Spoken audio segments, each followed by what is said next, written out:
He's so funny. He called me about 4 days ago. He said, because I sent him the hardback, and he's like, "So good. I'm walking around wondering if I killed a guy."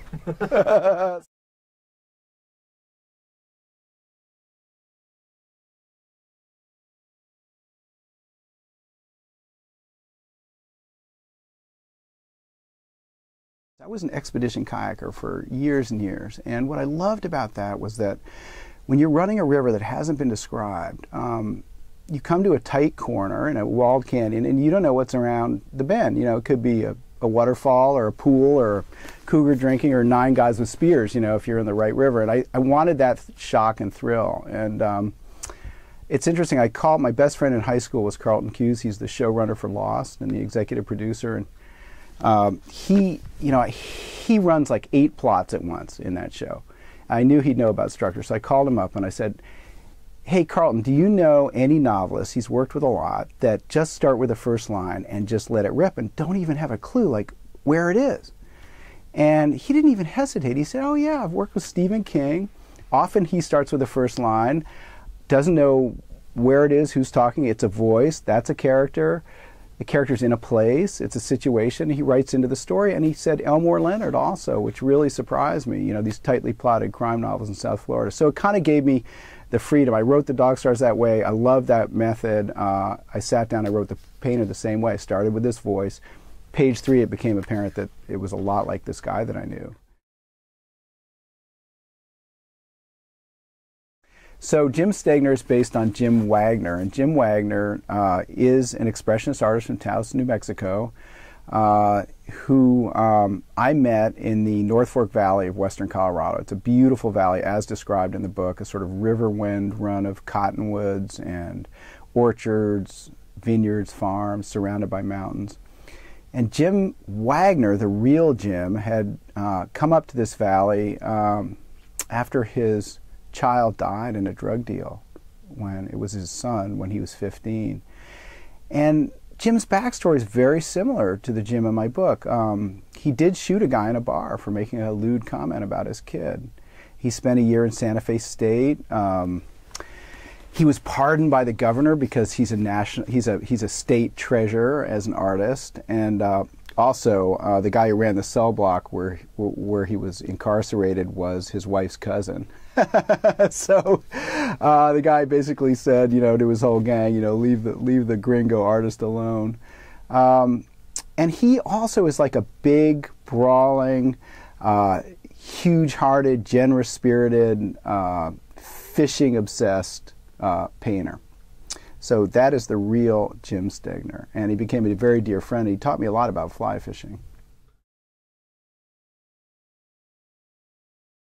I think that's a risk, but you know, you think about the violence in like a James Lee Burke novel, where young kids are getting like flayed alive and like buried in the bayou. It's pretty mild compared to those things.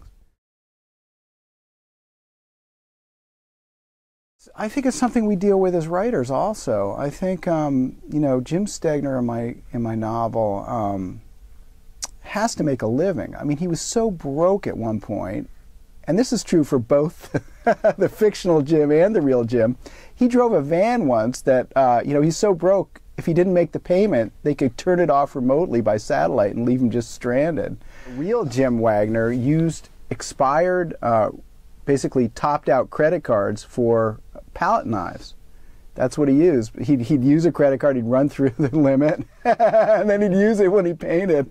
I couldn't put that in the book because every time I wanted to put that credit card in a scene of him painting, it just took the reader away to, thinking about their bills. I didn't want that to happen. So anyway, this guy has to make a living. He has a huge amount of integrity, but he also has to sell his paintings. And I think as writers, we kind of go through the same thing. Like I don't write thinking about ever thinking about my audience or if it's commercial, but I do know you have to keep the reader interested and keep the pages turning, and so I do think about that.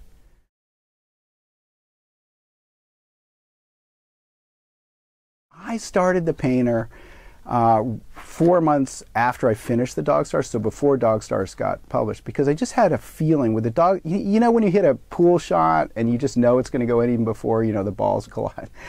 I had that feeling with the Dog Stars, and I thought, you better get to work on the second one, so you can just concentrate on the real work and not the clamor. And so I started right in. Second novel, it didn't have a dog, it didn't have a plane, it didn't have an apocalypse. I thought to myself, how can this be any good? And I began to think about it, you know, second novel syndrome, sophomore effort. And and then I was thinking, you know, I'm thinking about it too, you know, which I didn't at all. I just kind of channeled the Dog Star. So I was going through this quandary. I was in Paonia, which is the very town that the painter begins in. And there's a coffee shop there, one, that has an espresso machine. There's a table like the size of, you know, half a ping pong table in the middle. And that's it. And you're going to talk to anyone who's in there. The guy who was in there was Paolo Bacigalupi, the great science fiction writer. You know, this guy's won Hugo Awards. He's had a bunch of big books. So we began to talk as writers do. And he said the greatest thing. I think it's the greatest thing a writer ever told me. He said, you know, I had 2 short stories. One, I completely channeled, fugue state, woke up, it was done, I sent it in, it won an award, I love it. Second one, I engineered the whole thing, plotted every second, designed the characters to interact in a certain way, I sent it in, won an award, I love it. I put them side by side, I look at them both, I love them both. I can't tell the difference. And he leaned forward and he said, your job is just to make sure it doesn't suck. And all of a sudden, you know, all that artistic burden just lifted off. I thought, you know, that's something I can do. I can probably do that. And what he was basically saying was, you know, rely on your craft. You've been doing this a long time, you know, in revision you can bush hog out the bad stuff and tighten it up. And so that's what I did.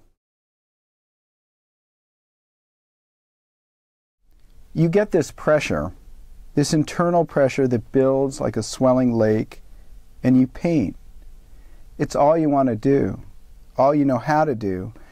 And if you focus in the right way, a way you had to learn, you let yourself go.